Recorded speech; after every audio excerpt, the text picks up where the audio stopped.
Yes, I do realize that the last time we did a lessons learned, my hair was pink, now it's green. It's not a theme, it's just how it comes up, I don't know. Hi everyone, it's Kago and welcome back to my channel. So for today's video, I'm coming at you with another lessons learned, and as you can tell by the title, we are talking about rejection. Now, there are many ways one can be rejected. You can be rejected while trying to shoot your shot. You can be rejected in the sense of a friendship, but today I'm talking about being rejected by a university. We're gonna talk about that, we're gonna see what I've learned from that, and yeah, as always, grab something, grab a beverage, grab a snack, and let's chat. Okay, where to start? I guess I'll just start from the beginning and give you a bit of a context.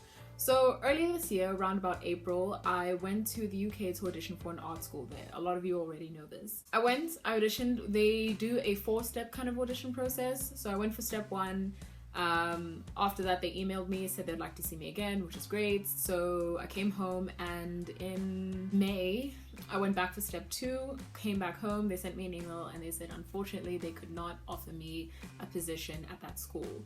Now, it hurt, to say the least. Like, it cut a little deep, but you know, I was kind of taken aback by how much it hurt, because it was a situation of I didn't really know how much I wanted to go to the school until there was the possibility that I could and the reality that I wouldn't be able to. So I kind of sat with my thoughts. I sat with that for like a while, and the funny thing is that email came the day after my birthday. So on my 19th birthday, I have like this amazing time with people I care about, and like it's all just smiles and happy days and all that kind of stuff. And then the next day I get this email saying, yo, you're rejected, we're not taking you to the school.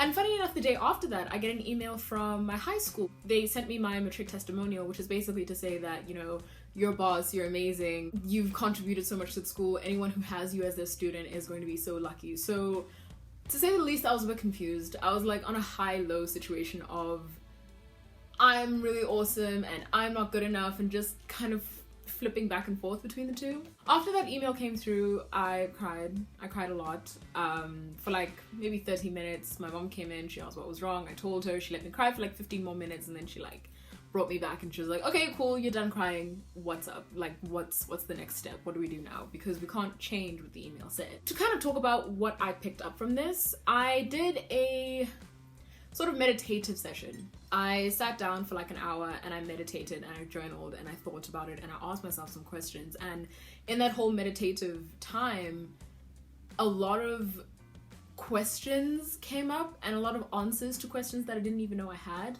came through. And I think the biggest thing that I took from that session was, where were my motives? What do I take responsibility for? What can I control, right? Which is the main thing that I'm going to talk about in this video. So this whole idea of accepting responsibility where we can, and pretty much anywhere in our lives with anything that happens to us, comes from Mark Manson's The Subtle Art of Not Giving a Fuck, which I highly recommend, because the dude's rude, but you need to hear everything. You need to like internalize everything that he says. So a lot of what I'm talking about kind of comes from that. I read a chapter on it and I was like, oh my god, that makes so much sense. So I'm gonna share it with you today. Accepting responsibility for the things that happen in your life is one of the most liberating things you can do. And I don't mean accepting responsibility for what happens to you. I mean accepting responsibility for what you do after whatever happens, you know?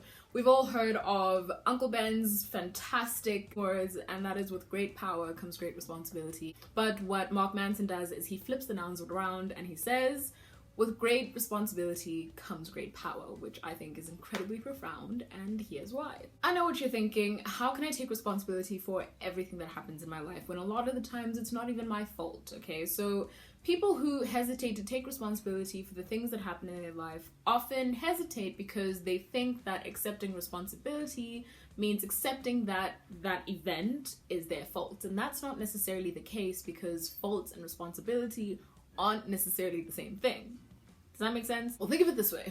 Imagine 2 school kids, right? Let's call them Draco and Harry. So say Draco is always on Harry's case, right? Insulting him, goading him, calling him names, all that kind of stuff. Until one day Harry decides that he has had enough and he punches Draco in the face. But then the teacher sees this punch and Harry ends up in detention. That detention is Harry's own fault. What Draco did and what Draco said is not Harry's responsibility. It's not his fault. That's Draco's own doing, and this does not by any means excuse what Draco did.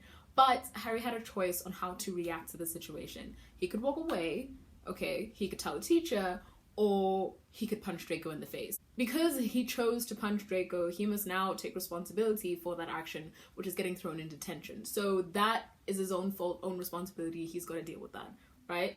Again, this does not excuse what Draco did or said to Harry in any means. This just means that it's not Draco's fault that Harry's in detention. I hope you realize by now that I'm talking about Harry Potter and Draco Malfoy, and just to be straight, Harry's detentions were given to him very unfairly a lot of the time. That's what I think. I have a whole shelf dedicated over there to my Harry Potter love. That's besides the point. I just had to get that out. So fault and responsibility lined up in that example, right? Both the fault and responsibility lay with Harry. But let's look at a new example. Let's say Harry is minding his own business, walking through the grounds of Hogwarts on his way to Quidditch practice. And while he's walking, he sees a bird with a broken wing. Now, it's not Harry's fault that this bird's wing is broken, but what he decides to do now after seeing this bird is his responsibility.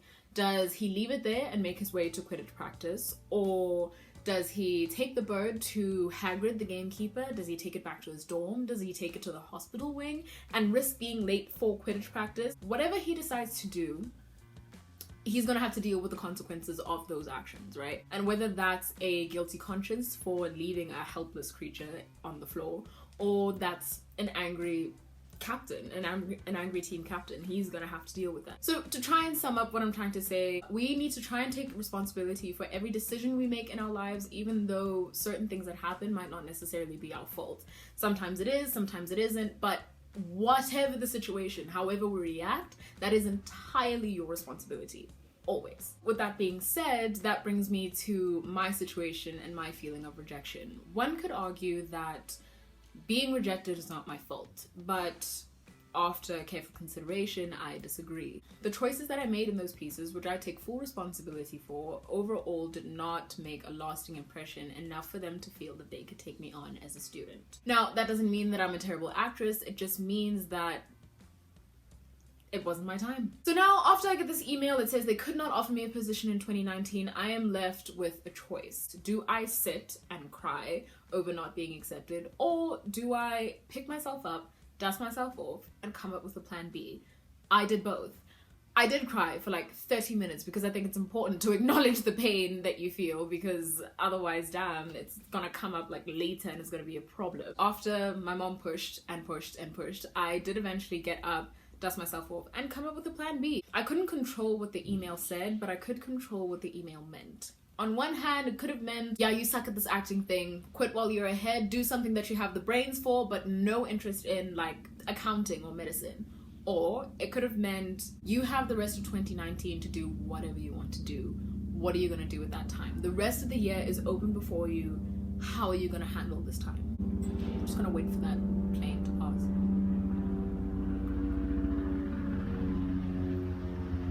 So with taking responsibility for what happened in the audition and after the email, I was able to kind of pinpoint where I went wrong and what I could work on, so that when the time came to try again, I would know what not to repeat and what to do differently. And after deciding to take responsibility for those things, I just felt so liberated and so in control of what is to happen next. And I think that's amazing. With that responsibility came great power, and I think that is something that we all should give a try. I mean, you might surprise yourself. You might find that you're able to control a whole lot more than you think you can. Obviously, there are things that are still out of our control. There are things that happen to us that we would rather not happen. There are situations that we just can't help and are seriously not ideal, but how we react to those, how we deal with those, that is what shapes us into the people that we become. And those moments are what matters most, because I think we don't learn anything from our successes. As fun and great as success is, we don't learn anything from it. It's when we stumble and fall, we learn how to pick ourselves up, how to put up a shield next time, how to avoid those situations as best we can. You know, we learn and grow more through the pitfalls of life.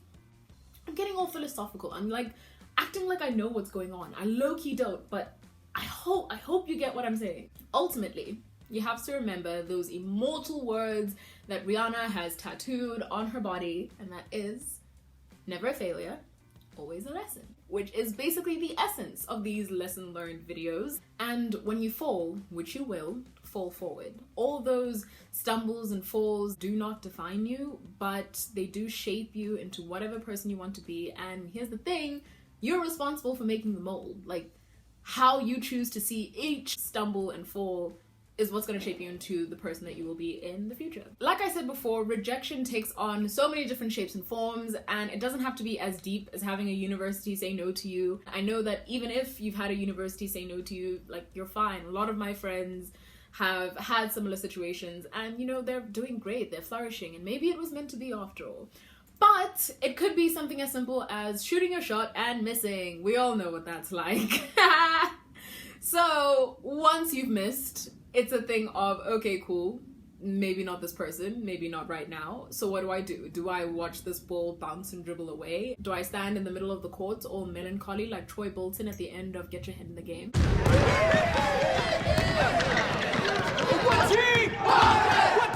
Or do I pick up my ball, go find another hoop, and try again? You know? Let's put it in the context of netball. What do? We try again. I mean...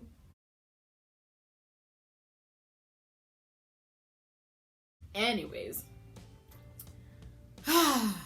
sitting here right now, I'm not sure what's gonna happen next. I know what I want to happen. I know what I'm gonna work towards. There are some elements that are just forever out of our control, and who knows, maybe that means something better is gonna come along, a new opportunity is gonna come along, and I hope to be as open and receptive to it as possible. And yeah, I guess I'll keep you guys updated as and when. I know I'm not the first person to be rejected from a university, especially because, you know, you just get out of matric, you apply everywhere, and some schools say yes and some schools say no. And, you know, a lot of my friends have handled that with like immense grace and finesse. I just thought that in making this video, I could maybe provide like a new perspective on the whole situation. Maybe not even just in rejection, maybe just in general, you know, how to take power. I cannot stress this enough. I'm not saying that everything that ever happens in your life is your fault. There's some really messed up shit that happens to people, and while that's nobody's fault, but you know, the person who caused that shit to happen, I think Manson is right in saying that with taking that responsibility for what you do next, you take back the power that that shitty situation maybe took from you. Probably not as deep as I'm making it out to be, but you know, we're learning. I hope you enjoyed today's video. I hope it gave you some things to think about, and I hope you do actually pick up Mark Manson's book, The Subtle Art of Not Giving a Fuck. He actually has another book called Everything is Fucked, and he calls it like, it's a book about hope, which I'm very excited to get into. I hope you pick that up. He's got some seriously wicked insight, which I'm like, oh my god, yes. I think everyone needs to read it. Everyone needs to hear about it. It's pretty dope. With that, thank you for watching. Thank you for making it this far, and peace, love, and happiness until next time. Bye. Cheers.